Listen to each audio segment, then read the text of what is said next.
Hey, we are live at Townie Meeting 2018. I'm here with Mark Hollis of MacPractice, which is in Lincoln, Nebraska, but you live on the East Coast, That's right. So where do you live? I live in Manhattan and in Manhattan. Yep, and in Florida. And in Florida. About an hour and a half from here. But your company's in Lincoln, Nebraska. That's right. Well, tell us the journey. How old is MacPractice? You said 2004? Right, we're in our 14th year. Nice. But we basically built our business based upon the experience that we had with DentalMac. So my partner, Patrick Klein, led the development of DentalMac, and I was a top rep for 10 years for healthcare communications that he developed DentalMac for. And it was really the first graphical user application. It was the first software that had integrated digital radiography with Trophy. It was the first software that had integrated charting, dental charting. The first software that took advantage of QuickTime. And unfortunately, the company was mismanaged, and the DentalMac users were purchased by a number of companies. It ended up with Kodak, which is now owned by Carestream. And very few DentalMac users have not already converted to MacPractice, or prior to our starting our company in 2004, they'd converted to other products, mostly out of resentment for being forced to go to another product or being tried to be forced by Kodak to their products. Well, you know, when you go into a city and you can tell if someone's on an iPhone or a Droid. Yes. So when you go to any city like Manhattan, where all the rich people are in Wall Street, it's all iPhone. All right. And where all the poor people is all Droid. You go look over LA County, you know, Beverly Hills is all iPhone, and the poorest areas of the poor are all Droid. And Macintosh, in dental schools, they're all on Mac. I would imagine you would have a huge advantage just because these people, I mean, Mac followers are cult followers. So I've done a couple of big dental student shows, dental education shows. I did ADA a couple of weeks ago, ADEA, for dental educators, and I did ASDA in Anaheim just a couple of weeks before that. And the students tell me that 95% of them are Mac users. Right. But you know what, Howard? Here's the challenge. Because I'm not Henry Schein, and I'm not in the school with software that all dentists and the faculty hate to use, which is Axiom. They all hate to use it uniformly. Axiom's Henry Schein's? Axiom, they purchased Axiom. They tried to get, over a number of years, they tried to get Dentrix Enterprise in the schools. And I think they got it in a couple of schools, but it really didn't work. It didn't scale to 200 simultaneous users. And it didn't work well for whatever reason. Not really designed for a dental school. So they bought Axiom, which was it's a monopoly in the market. They have for dental schools. Yeah, 85 to 90% market share. And where are they out of? Canada. Very oddly, really? They're out of Canada. That's right. Interesting. So they are. So there's the barrage of information is so loud, and they're obviously a PC software. So it's so loud. What Henry Schein's influence is in the schools, that the students don't even know, even though they're using a Mac, they don't even know that there is a Mac software that can run their practice. Right. And it's not new. Our software is not new, but it's new to them. So when we went to the show, 99% of the students that walked in our booth that signed up, we had a giveaway of a gift card, a $500 gift card, and we had hundreds actually come and sign up over the last few weeks. 99% of them don't even know that the computer they have, that they can run a practice on it. So it's not because we don't market, it's just because we're marketing in an environment that is so loudly PC and Windows. The other thing that's interesting, Howard, is in the United States, there are studies that show 60% of companies as of maybe about 12 months ago. So this is a growing number, but 60% of them offer their employees a choice of Macs or PCs. And guess what the employees want, no matter what age? They want Macs, they don't want PCs.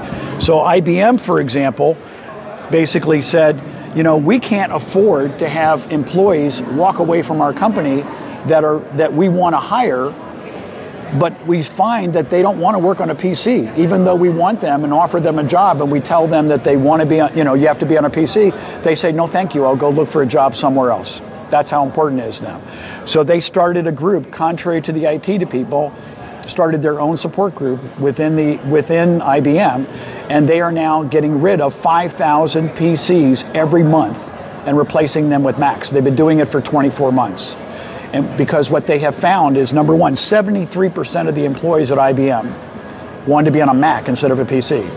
So if you're a Mac user and you're functioning on a Mac, NASA did this years ago as well. So if you're functioning on a Mac, why would you want to be on a development environment, that you don't like and that you're not as functional with?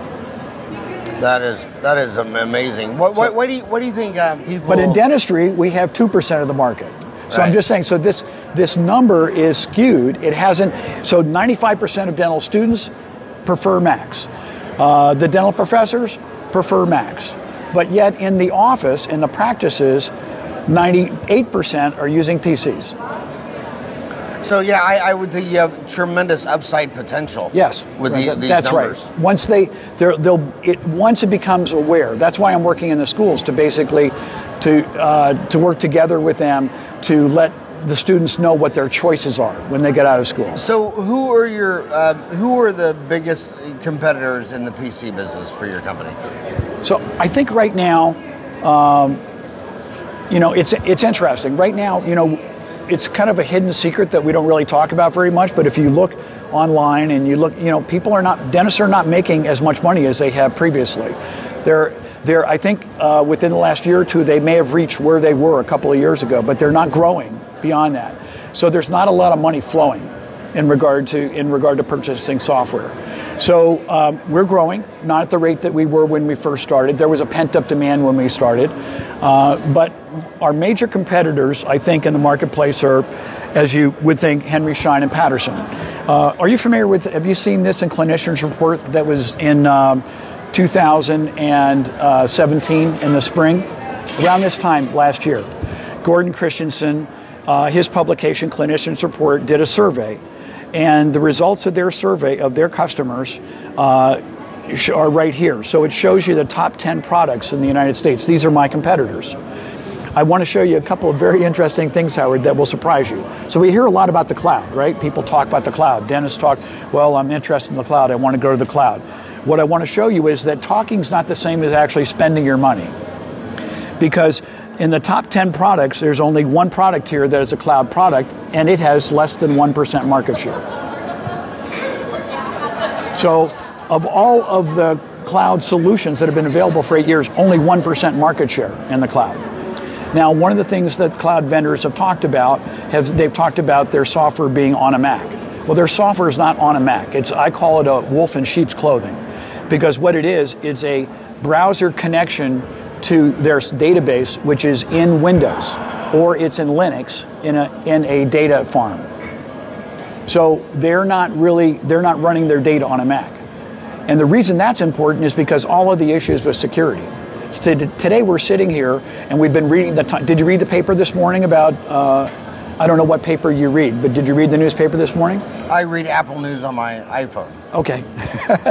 Well, Apple News probably didn't talk about Facebook, but the New York Times talked about Facebook this morning, and on the front cover of the New York Times. Yeah, it is. So see, there's the, on the iPhone, there's Apple News. Right.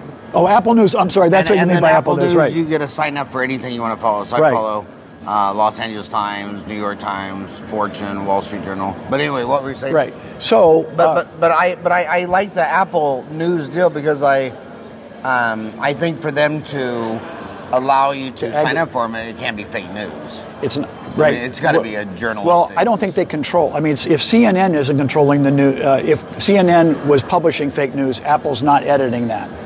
Right, but I mean, it's all biased news.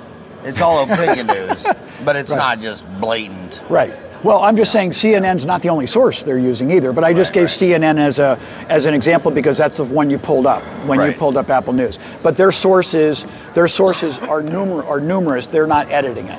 So I guess what I'm saying is I don't think they're controlling the news, but they're also not intentionally publishing things that are suspicious, like Facebook. Right. So I think the issue I bring up, it's interesting you bring an iPhone. So I'm going to hold your iPhone while I talk about this, if you don't mind. Sure. I'm not really going to show anything.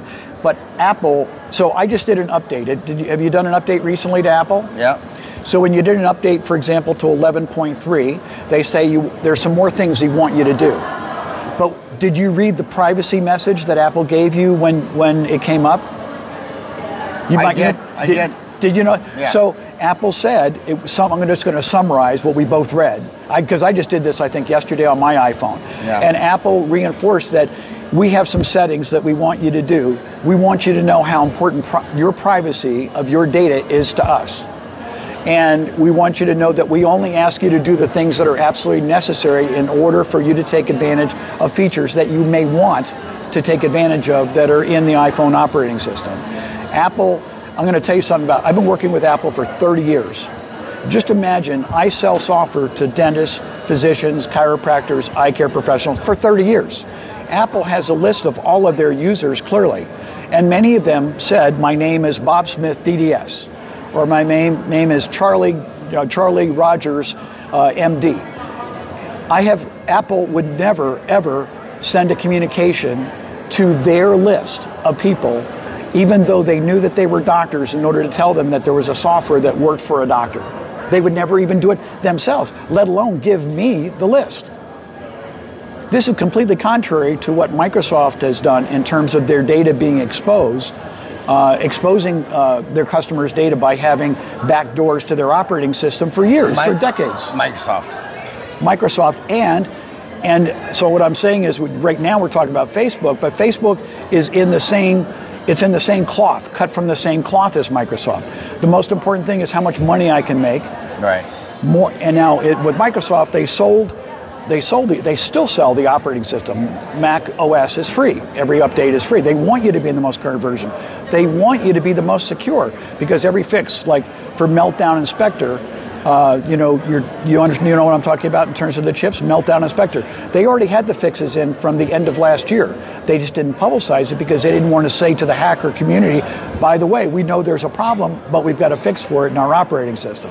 They didn't want to publish it because they didn't want the hackers to take advantage of it, those that didn't already know about it. And so they came up with, for the last 3 operating systems, they have updates that address Spectre and Meltdown. And they, instead of, unlike in Windows where they had a fix, but then they said don't install it because the first 1 million people that installed it are now 20 to 30% slower, and they're having to reboot their computer constantly. So with Apple, that doesn't happen. So they're much better and more current. IBM says that something like 80% of their Mac users are on the current operating system within 30 to 60 days. The Windows user trying to figure out some way to avoid updating to the most current version of Windows, because the last time they did it, it messed them up for weeks before they got back to where they were again. So they're trying to avoid it. So it's a really big difference in terms of the security. But it's in the DNA of Apple. That I give you that story because I have that history with Apple. It's in their DNA to protect your privacy.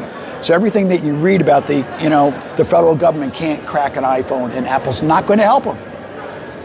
Apple will help them with things, but not to crack an iPhone to get access to your data, along with, even though they'd like to help them to get access to just that other person's data, just the other hacker's data or the other terrorist data. So that's in Apple's DNA.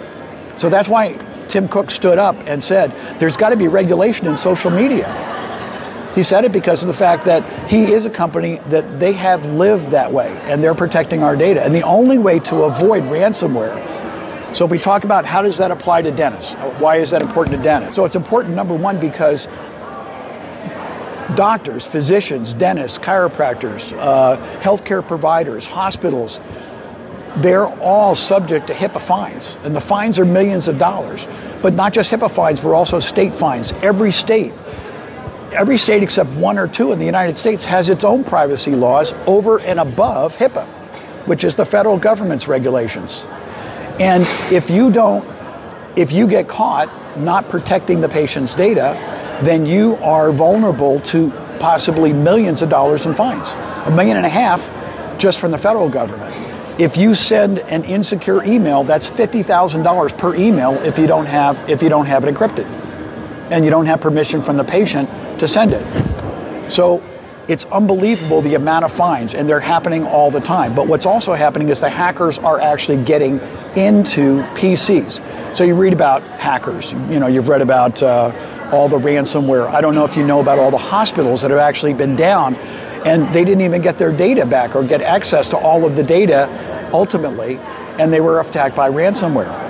There's a lot of people think, well, the best way to avoid ransomware is I'll go to the cloud. The cloud doesn't work. Two of the large, and just to give you two examples of many examples, so LinkedIn got hacked, Facebook got hacked, Google's gotten hacked. All these companies are companies in the cloud that are actually, that's their business is the cloud, and they can't protect their own data. There's also a shortage of 300,000 cybersecurity job openings that they can't fill right now in the United States, and the cloud vendors need them. But the two largest companies within maybe about 12 months that have happened that are great illustrations just to prove the point is a company called, well, there's Allscripts, which happened recently within just a couple of months. One of the largest electronic health records vendors in the United States, all in the cloud. And every one of their clients got hacked in the cloud. So they all got ransomware, they were locked down.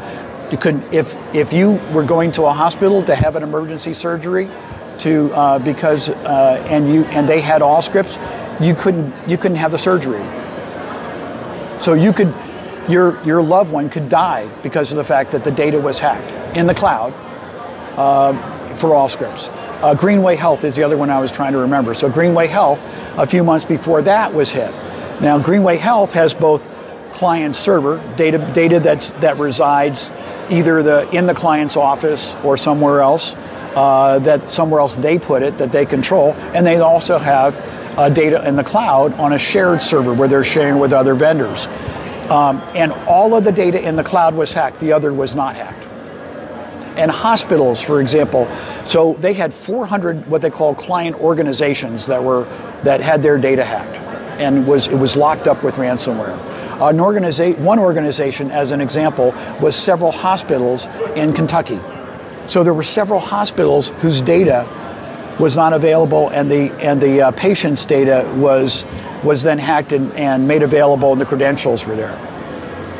So Gordon's survey, 2017, yes, said that Dentrix was number one at 31% market share. Yes.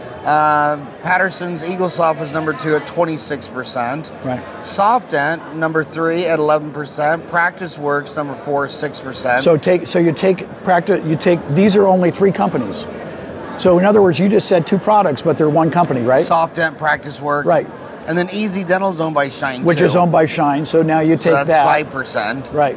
And so then Open Dental is 5%. And then you're next at MacPractice DDS 5.1 at 2%. Right. Then Curve, then at 1%, Diamond Dental, then Mojo at 1%. So, but again, it's very interesting. So basically, less than 2% of dentists are on a cloud solution.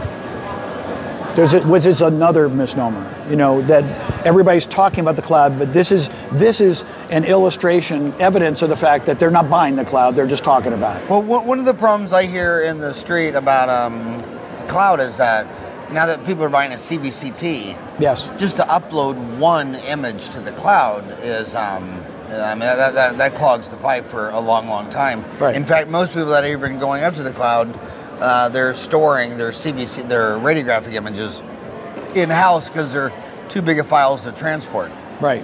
You can Do you agree with that or disagree with it?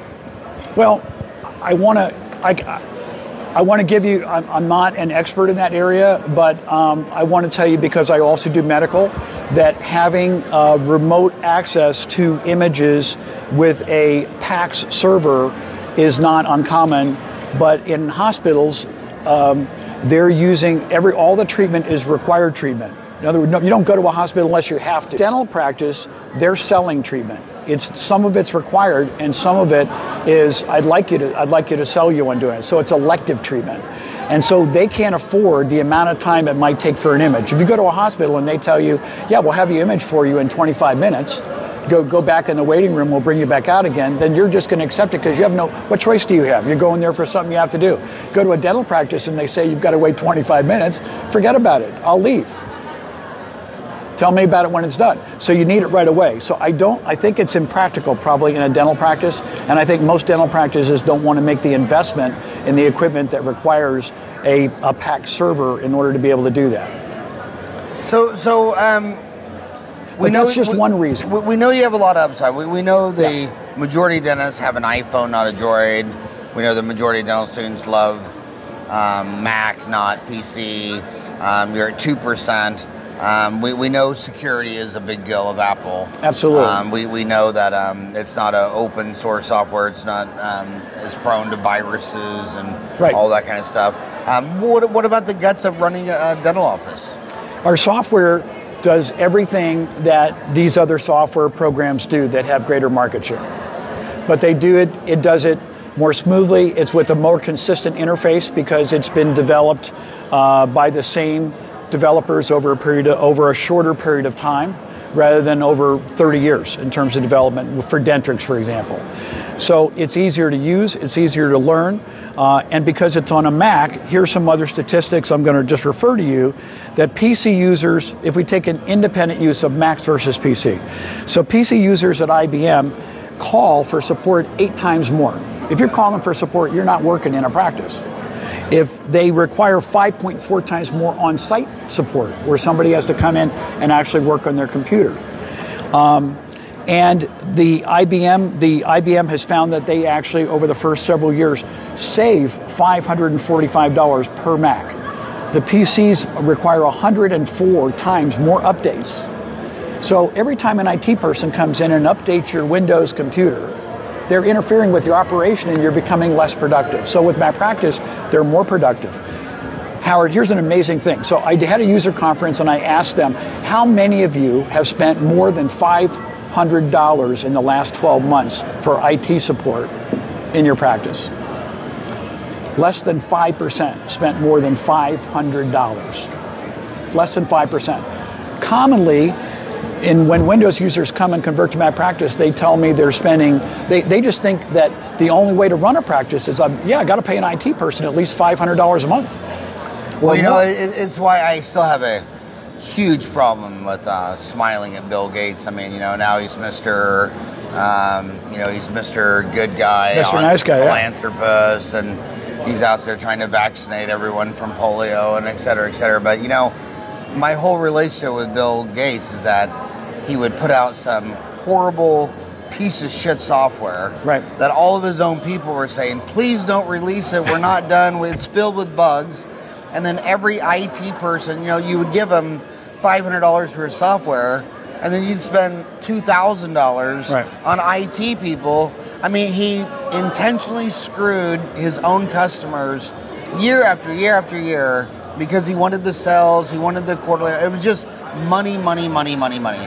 It's the same thing we see with Zuckerberg today. Yes. I mean, I got 9 years of college, and he always changes the security settings. And I'm sitting here with 9 years of college. I'm a doctor, and I can't figure it out. And you know exactly what they're doing. It just money's the only thing that matters. The fix for money's the answer. Right. So Bill Gates. I mean, I still think the fish rots from the head down. So Microsoft still has a culture of it's just only about money, and so they're never gonna be quality. They're never gonna try to do a good job. They're just trying to extract all they can out of your wallet in the shortest amount of time. Every fix for Windows is the next version of Windows. Right now, the fix for Windows is Windows 10, which is not free.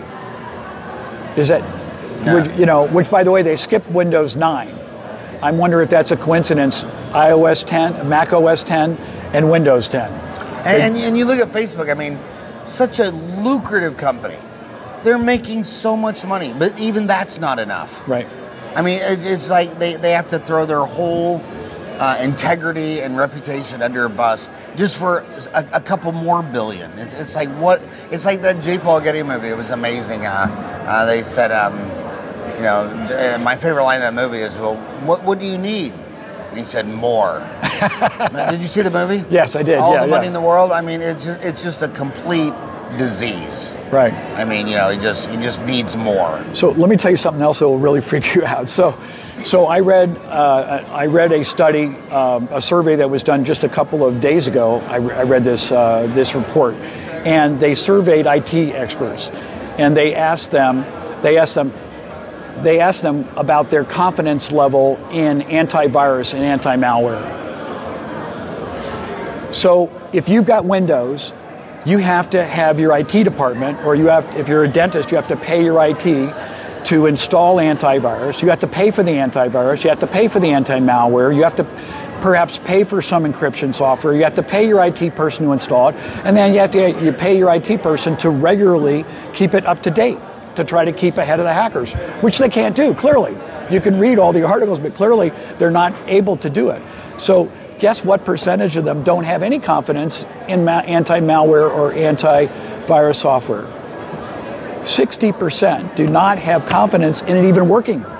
Yeah, and another reason, let's be first to throw America under a bus. Most of this stuff was developed in the NSA. Yes, right. And so a lot of these people, you know, the hackers, they always say Russian or Chinese or North Korean. You really think North Korea has as specialized as your own NSA? These are weapons that our own government makes that then get lost. That they couldn't protect. That our government couldn't protect. They can't protect it. So if they can't protect it, do you think dentists... Do you think a dentist is going to hire an IT person and really think they're going to protect their data? And it's pretty ignorant of Americans to sit there and really buy into the propaganda that this came from the North Koreans and the Iranians and the Chinese. Are you out of your mind? Okay. This is world-class stuff that you're dealing with, and it's from your own damn government. Your own government makes this shit and can't keep it in its own building. I'm going to share something else that's going to freak you out. I don't know if you know this. All right, so if you've got Windows, you have to have anti-malware, you have to have antivirusware, and the NSA uses third-party software to prevent, which obviously has not worked, to prevent malware and to prevent antivirus as well. And they contract with large companies. So we already know that for those people that didn't occur to them, that Kaspersky, which is a Russian company, might not be a company you might want to buy antivirus from. About a year ago, the government finally said that the government agencies could not use it. It was pretty obvious, I thought already. I wasn't using it. I was telling people not to use it. My clients on Mac, there's actually, I don't know if you know, but the Mac OS actually has antivirus built in, and it has anti-malware built in, and it prevents software that's not recognized by Apple. Unless you turn off that ability, it prevents it from being installed, and it prevents PC software from being installed from the Mac, and Apple is constantly keeping that up to date. So, and it's free. It's inside the operating system. So most of my clients don't have anti-malware. Not that it wouldn't be a benefit, but the question is, would it be a benefit if you can even trust it? But this is going to freak you out.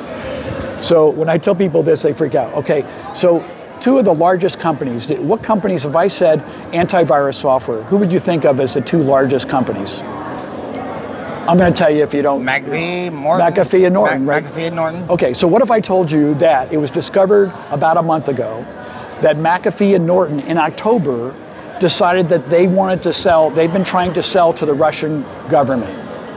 And the Russian government said, okay, well, we'll buy your software, but you have to give us the code to your antivirus software. The same antivirus software that Americans are using and that American companies are using and that the NSA is using and other government agencies are using. And guess what they did? They gave them the code. Money's the answer. What's the question? So the answer to me is go to the company that cares about your privacy. Yeah. Go to the company that has a history in their DNA of protecting your privacy. Go to the company that stands up against the federal government. With Facebook, here's the issue. I started to pick this up and tell you. So Apple is protecting your data. We know that. We know that the government would like them to make it available, and they won't. So we know that Apple's doing everything they can to. Are they perfect? No.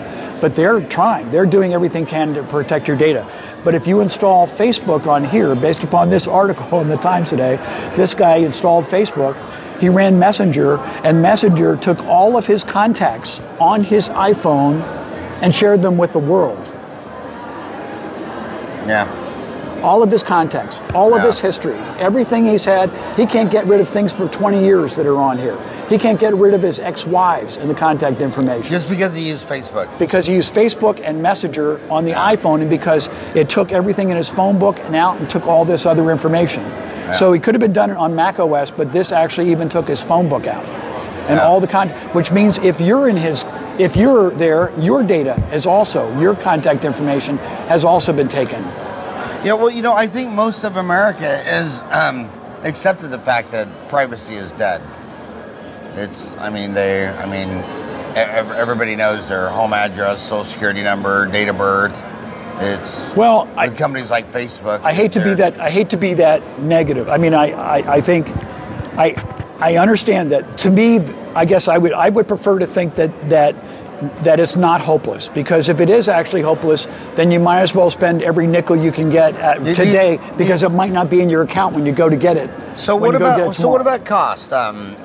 Where does your product MacPractice DDS 5.1? Where does it come in as far as, so someone would set up their own practice or on if you were going to pick between Dentrix, EagleSoft, SoftDent, Praxwork, Easy Dental, Open Dental, MacPractice, how do you? It's going to be the same, similar cost. Similar cost up front. Okay, similar cost up front, but over time, even in the first year, because of the fact that you're going to save thousands of dollars on IT support. I want to read Gordon. It's going to be less. Gordon is an amazing man. His clinicians report, all the older dentists know it as CRA, but they change it to CR, clinicians report. The conclusion is dentists have many software options to help with dental practice management. Dentrix, Henry Schein, EagleSoft, Patterson continue to be the most used systems. However, Open Dental, MacPractice, DDS, and Mogo have the highest reported user satisfaction across several key criteria, including overall satisfaction. And by the way, I just want to say for the record that if you go to Dental Town, we just passed our 5 millionth post. I hope you download the app onto your iPhone, your Droid. But we have a search bar, and I want you to use that search bar because that damn Google search bar cost me $50,000. Wow. And you can't upgrade the search. Whenever you want, you got to buy a new box. So every time I upgrade that search is a $50,000 check out of my pocket. But if you search, say Dentrix or EasySoft, and we have 50 categories: root canals, fillings, crowns. One of them is practice management software. All the threads on Dentrix and SoftDent and EagleSoft, they're just bitching and moaning and complaining deals. There's very few software systems that have raging fans, and Gordon even pointed out Open Dental, MacPractice, which is who we're talking to today, and Mogo. Is it Mogo or Mojo? Mogo. Mogo. Those have I don't know if Mogo has Mojo. I'm not sure. Yeah, but they have raving fans, and with So the two dream features that I've always liked to have. There's I don't know how this sits on your R&D, but when you when you talk to any practice management consultant, they go into a dental office, they look at their software. The report generator will clearly show you that 80% of the stuff's never used. Right. But that is the problem, because when I check into a hotel, they just have their checklist. There's like 8 things they're going to ask me and check me in. When I check out, it's another checklist. They check me out. When I take my car into Hertz Rent-A-Car, I mean, the guy's standing out there in the street. Well, he's just got like 5 things, like what is the mileage? You know, just a few quick questions. But when they open up practice management software and there's 40 million gazillion icons, right? And the dentist went to 8 years of college, the hygienist went to 4 years of college, the assistant went to a year of Apollo College. These receptionists have no training, and they're so overwhelmed. I've always wanted 2 features. I wanted to X out of every freaking feature I don't want to use, so that little girl, when she opens up that screen, it's just like the Hilton, the Hyatt, Hertz Rent-A-Car, because you'll go in there and you'll say, well, you didn't ask where they were referred from. Well, shit, they got 40,000 things stimulating their brain, right? So they missed an important thing. You didn't ask their email address. You didn't, and then the other thing is, none of the dentists know their cost. So, because it's not integrated within it's dentistry, healthcare, and government are the only 2 sectors that are ran where nobody knows their costs. I mean, if you went to Alcoa or GM or Chrysler or any factory that makes spark plugs, their accounting and their practice management software, it's all one system. And they'll sit there and say, yeah, we make this cup for 40 cents and we sell it for 50. You go into dentistry and they're doing a filling for 9 different prices depending on the insurance company. Right. And they don't even know what the cost of that filling is. So streamlining it down to a system. Not to mention, when I talk to practice management consultants, you could go out and get the biggest practice management consultant names for free to come in and say, okay, here's Sandy Pardue's version of MacPractice. So this is what Sandy uses. You know what I mean? And she could teach her whole consulting on your software. And why Dentrix and Patterson and CareStream have never even entertained that thought shows you the arrogance of their company. You know what I mean? So I talked to Sally McKenzie and the consultants that work with her. I know you know Sandy Purdue or Sally McKenzie? Sally McKenzie. She was the first consultant I had in my office. So Sally... Is she still in Ohio? Yes. Or did she move to Florida? No, I think she's still in Ohio. Send her my love. Okay, I will. So when I talked to her and her group about doing something, I did offer that, and I remembered in our conversation about your mentioning that you were interested in report. They didn't really take me up on it, but I would be interested in doing that. I think what we focus on is workflow, and I think that's what you're talking about, basically streamlining the workflow. We've done a number of things, interaction with iPad, for example, for the patient to be able to fill their information out and have it go right into the program, meaning there's no human being. Even some programs do, it creates a PDF, but somebody still has to type from the PDF in order to get the information in. The patient can take their photo, they can sign their forms. So that's streamlined the patient's operation, but it also reduces and eliminates some of what the staff does to make it easier for the staff. So its key is workflow. And I would love to have that kind of input to do that. If I had sample reports of what Sandy or what you, for example, would like to see, and you want to send me some reports I could see if I could incorporate that into our development to make that possible with MacPractice, and you could say, these are reports, these are the kinds of information, here's a product that actually provides that information. The other thing that you have to have, Howard, in order to be able to know cost, is you have to know what the cost of your inventory is, of your products. I don't think most software programs have integrated inventory, but MacPractice does.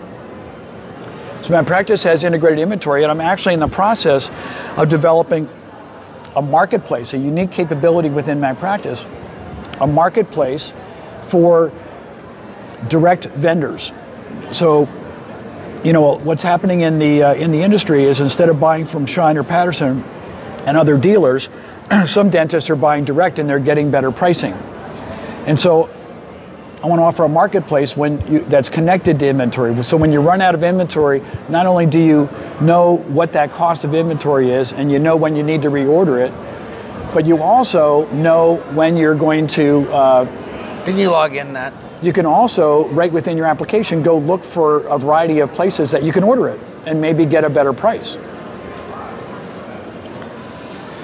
Whenever I'm on your website is MacPractice.com. That's right. So what do my homies find if they go to your website, MacPractice.com? What are they going to find at MacPractice.com? So number one, a lot of websites that you go to, you don't get... And on Twitter, he's at MacPractice. So MacPractice.com, there's a lot of information about our product, a lot of information about partners that we work with, like the integration that we're doing with Jive for VoIP phones to actually work with the system, with MacPractice, the integration that we have with online services that are for reputation marketing, things are built into our software, secure messaging built into our software, integrated word processing. They'll find out about that. They'll find out about new products. So talk about Jive Communication. That's a internet-based phone system? Yes, that's right. Okay, now what is that called? Internet phone or web-based phone? VoIP phone. VoIP is Voice over Internet Protocol. Okay, so unfortunately that's a technical term, and some people blur right over when you say that. Okay, yeah. But basically what it means is that you're gonna connect your phone and you're using an internet connection instead of using what they know is POTS, which is plain old telephone system. So it's going over a wire that's connected to your office. You should be able to save money. The key thing with VoIP phones is it has a lot of VoIP phones are not installed correctly. They're not, there's the service, the internet service has to be of a high enough quality to be able to not have signals dropped. So that's an issue. How close? But for the United States, for half of America lives in 147 big metros like Pittsburgh or Phoenix. Right. The other half live in 19,008 towns. But for the half that live in the 147 big metros, what percent of those dental offices is their internet strong enough for an internet VoIP phone system? Reliable enough? Well, because I'm from New York City, I want to tell you, just because it's New York City, that doesn't mean that the internet connection is necessarily perfect everywhere in New York City in a dental office. So every office needs to be tested, but there should be, I would say, 80 to 90% chance that it's going to work, but there shouldn't be a presumption, and it needs to be set up correctly. Because otherwise, how does a dentist check his internet for reliability for VoIP? So a dentist is not going to know how to do it. What a dentist needs to do is work with a company that doesn't misrepresent themselves as doing something other than replacing their phone system with a VoIP phone system. They need to have a company that understands, this is my responsibility, this is my business. I'm going to test it for you, doctor. I'm going to let you test it as well and maybe try it out for a while before you replace the system that your entire practice is built upon. If your phone system doesn't work, your practice doesn't work. If your phone system drops calls, or if there's a lot of crackling on the end of the connection, your patients, it's not going to work for your practice. So you have to make sure that you have quality of signal, that you have a quality, a reliability. You also have to work, what if the internet goes down? What if do you have an alternative? So this system also has a backup. So if you wish to save and keep your one telephone line open, you can still make a phone call and still be in business, even if the internet goes down where you are, which can happen. The other issue is they use like 6 different data. This is one of the largest companies, VoIP phones in the United States. Jive? Yes. And where's Jive out of? And they were just bought by LogMeIn. LogMeIn? Yeah, Jive is in Utah. Seems like Utah is a great place for developing things that are. Well, we just did an issue in Dental Time magazine a couple months ago. You have Silicon Valley. Yes. And then in Utah they call it Silicon Slopes, and it is really the next big thing after Silicon Valley. And what I'm reading on Silicon Valley is that they've really priced themselves, out of the market. A 1,000-foot condo could be $1 million. Right. And but anyway, it's amazing how many dental companies are on those Silicon Slopes. But there's also in the Midwest. There's also a Silicon area in the Midwest, Lincoln, Nebraska, in that area. Actually, it's one of the reasons that we are where we are. Is that right? We're in downtown Lincoln, and we're just within steps of the University of Nebraska. By the way, Lincoln. I went to Creighton, and I missed a major business move that. Hindsight, I shouldn't have missed that move. I went to Creighton University in Omaha, Nebraska, and Nebraska did not have any professional football teams. No NFL, NBA, nothing. Right. And they were the most insane college football town team, Big Red, unbelievable. Then Oklahoma was going to buy an NBA team, and I thought to myself, well, Oklahoma, they don't have enough people for an NBA team. That's a bad market. That's a bad business. But they were the only show in town.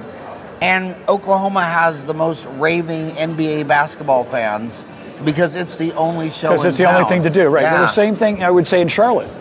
Yeah. The Charlotte teams, the same thing. There was nothing around Charlotte. Charlotte is built around those teams.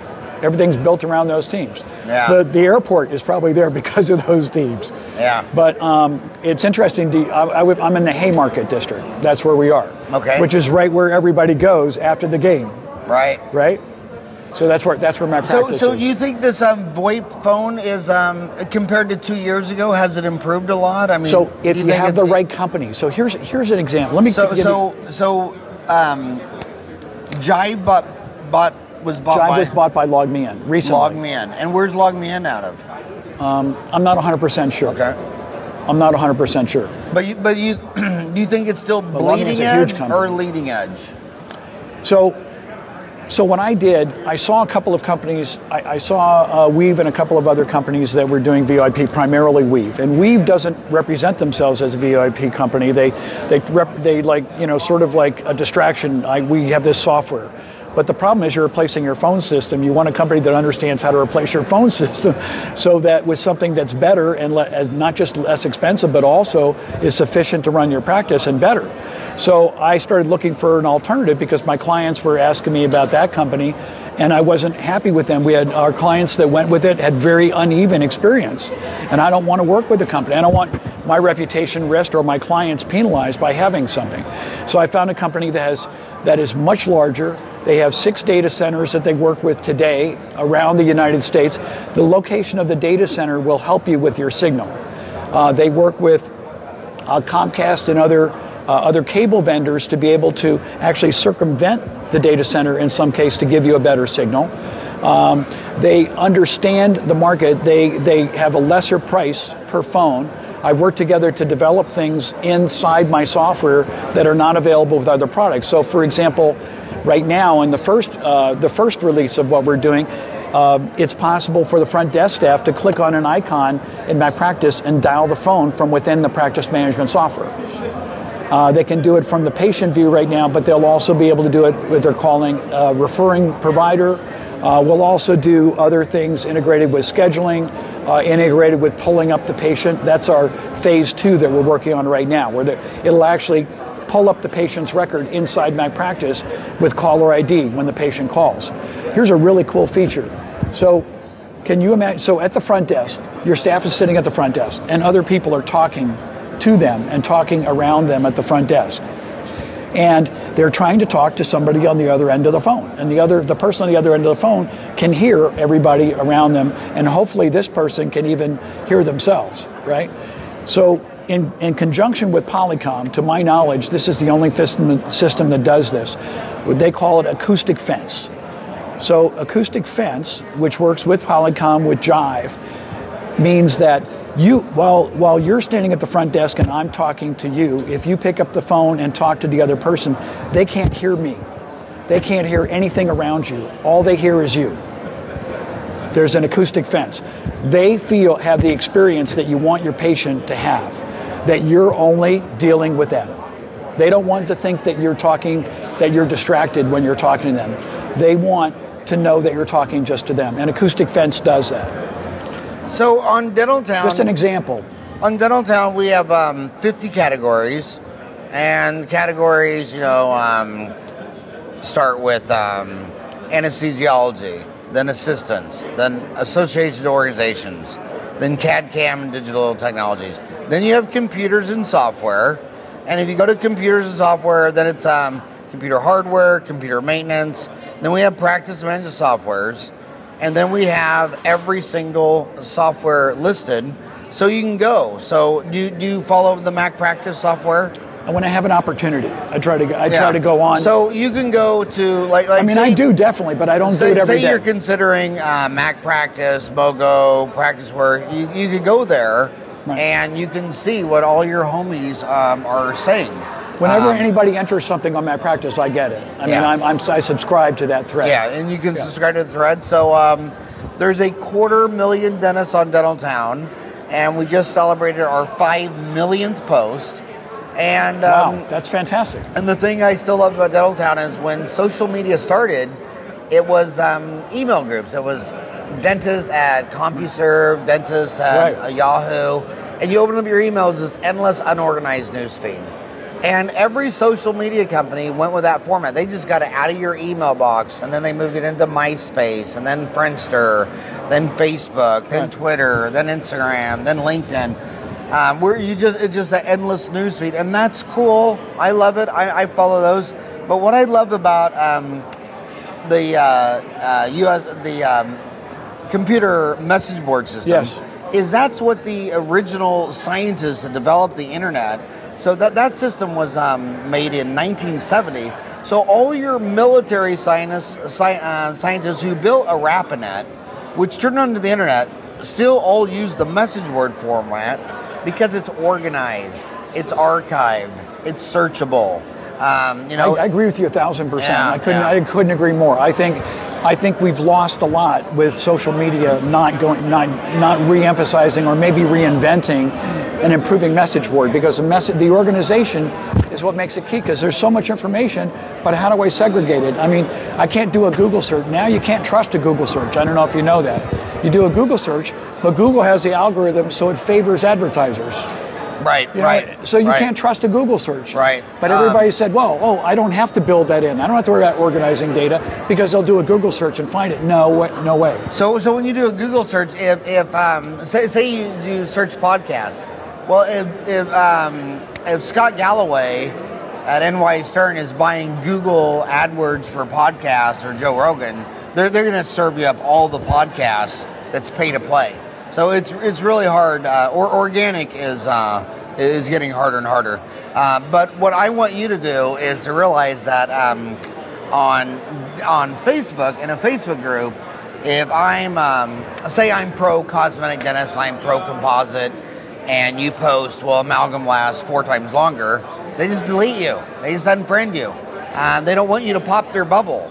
If someone gets on there and says, well, you know, the cheapest way to do dentistry is a $17 Impergum impression and send it to your lab man who's made $1,000. Well, they don't want to hear that. They want to hear, no, not a $17 Impergum. You want a $17,000 True Depth, and you want an oral scanner, and you want chairside milling, and if you say something they don't like, they just unfriend you, delete you, block you.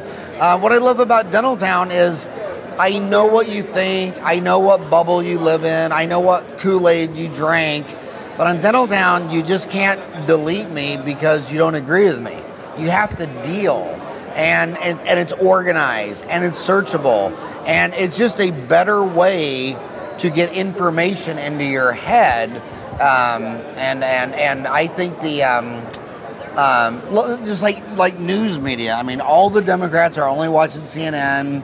All the Republicans are only watching Fox News. And then Twitter did a study on people who follow all the Democratic candidates and all the Republican, and there's no cross-fertilization. I mean, everybody on Twitter that's following these guys are all the same people. They made them red. And so you see there's no cross-pollination. So you have these two opposing sides that are pretty far apart. And that's what you see in Facebook groups, where you just delete everyone until you're in a bubble and you're in a safe zone. This kind of reminds me of my 2 older sisters are Catholic nuns. Well, I mean, do you think you could send them to a one-day seminar and make them Jewish or Buddhist or Muslim? I mean, what do you think it would take to make my oldest sister, who's been a Catholic nun 35 years, to leave her religion and become a Lutheran? Not going to happen. I mean, it's never going to happen. Yeah. But in dentistry, the closest it's going to happen is on Dentaltown. So go there, and it's the battle of the best ideas. When back to this digital phone deal, yes, it hooks up to your software. So when I call in, does it pull it up and tell me that Mark Hollis is on the phone? Well, yes, it has caller ID, and it will tell you who's on the phone. And what I was talking about is that if you were a patient, for example, and you called, it would actually pull you up in the database. That's what we're working on right now. So your record could actually come up, and I know everything that I need to know about you. I know your balance. I know who your family members are. I know whether you have an appointment scheduled or not, and I don't have to go find that record to do that for you because it's already there. But you would be willing to entertain talking to practice management consultants? Absolutely, sure. How can a practice management consultant listen to you, contact you? So the best way to contact me is go to MacPractice.com, and I would suggest that what they do is click on demo, just as if they were a client or a prospective client. And the good reason for doing that, there's 2 reasons. Number one is there they can provide me their information, and that registration goes to me first. So I'm the CEO of the company, but I look at every registration on the site to look at a demo, and there's a place for them to put a comment. They can identify themselves as a consultant, and then they can also write me a little note. I'll respond personally to them within, if not within minutes or hours, it will be within a day, depending upon whether I'm out of town or at a trade show like the Townie meeting. So that's the best way to contact me. And I would be happy to talk to any consultants. I'd love to talk to consultants. I want them to know about how my practice works, and I want to know about what they're interested in their clients having, and seeing where there's a match, and seeing how my practice can be better, can be a better product as a suit for their client. And I'd like to be able to give them information that they may not have. So because 98% of dentists are on PCs, then 98% of dental consulting is done with PC software, and they may not be familiar with the difference between a Mac and a PC and why they might have a client who might consider one versus the other and how it might benefit them. Plus, we can provide them some training so that they're more familiar, be as familiar with MacPractice as they might be with Dentrix or EagleSoft or another product. Very nice. Well, you know, I'm very bullish on you because, like I say, you have all the.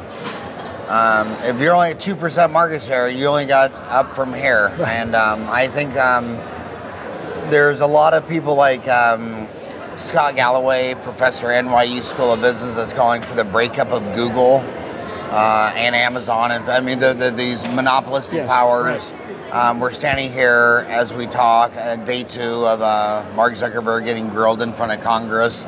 I think the pendulum towards the wild internet west of just stealing everything you've got and giving it to anyone. You know, my life. Let me just correct you. Selling it to anyone. Well, stealing it from you and then selling it to. That's what I mean. And but that's in the really fine print. We're going to take your stuff and then sell it to anyone we want to. Well, did you see them where they printed out the terms of use on the Facebook deal? I mean, they printed it out. I mean, it's this deep. Yeah. I mean, it's crazy. But everybody thinks like from '94 to March of 2000, everybody thought the internet, the stock market would go up for eternity. But it's always a cycle. It's always 2 steps forward, 1 step back. What goes up must come down. Right. And right now, all of our privacy has been breached. So instead of it just getting worse and worse and worse and privacy is dead, what's more likely is the pendulum to swing back. What's clear I liked Tim Cook's answer when they said, what would you do if you're Facebook? And he said, I would have never been in that situation. Right. You wouldn't have created a situation like that. It's like someone asks you, what would you do if you got busted drunk in a whorehouse in the middle of the night? It's irresponsible. You would just say, well, I take your data. I wouldn't be in that predicament. You're never going to catch me drunk in a whorehouse in the middle of the night. I mean, it's just, you know. He gave a good answer. Yeah. Gave an excellent answer. But love what you do.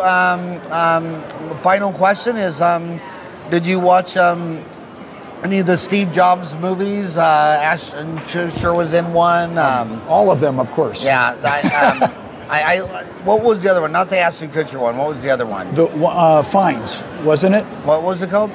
It was Ashton. It was Fines. So there was one with Noah. I think his last name is Noah. There was one with the Ralph Fiennes, I think is the most recent one. Okay. It was Michael Fassbender, right? Rotten Tomatoes. Yeah. Who was that? Who was that guy in there? Michael Fassbender. Yeah, Michael Fassbender. Yeah. Kate Winslet. She was in the Seth Rogen. Kate Winslet was in the Titanic. Seth Rogen. You know, I think Seth Rogen played Steve Wozniak. I think the most interesting thing I think about that movie, and I read his biography, but it was the official biography, is that so many humans get confused. I mean, the guy was delivered an unbelievable company to the world and an unbelievable product.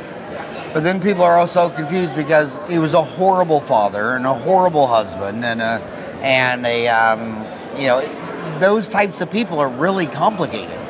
And he was a horrible father he was a father to one child, and he didn't recognize her as being his child, and that was.